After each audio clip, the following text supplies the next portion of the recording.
na nagmula sa Visayas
pinangarap ng mga kapatid ninyo na nagbuwis na kanilang buhay na mapagtaan ang ganitong development. At ang laban na ito ay inyo lamang makakatan kung mananalo kayo sa local election na ating haharapin ilang araw mula ngayon.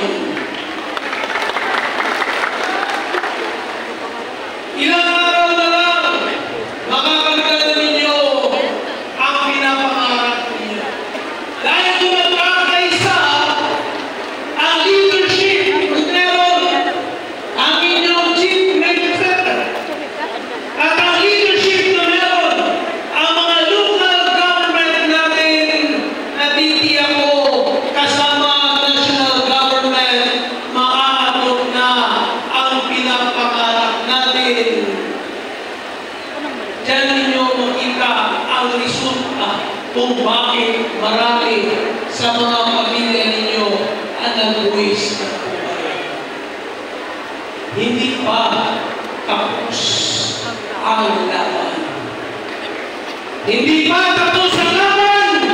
At ngayon, kinakailangan pa kayo.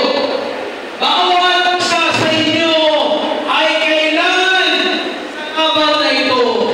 Hindi na buhay, hindi na dugo, hindi na pawis sa kapalit. Buto na lang ninyo magpapagtatagumpayan nyo na ang laban. Meron kayo. Bilang koalisyon ng UPJP at ng Partido Federal ng Pilipinas, ang responsibilidad ko dito ay tiyakin na ang mga party mates na meron kami, ay magsasamayon sa kung anong direksyon ng UPJP dito sa BARC area. Pero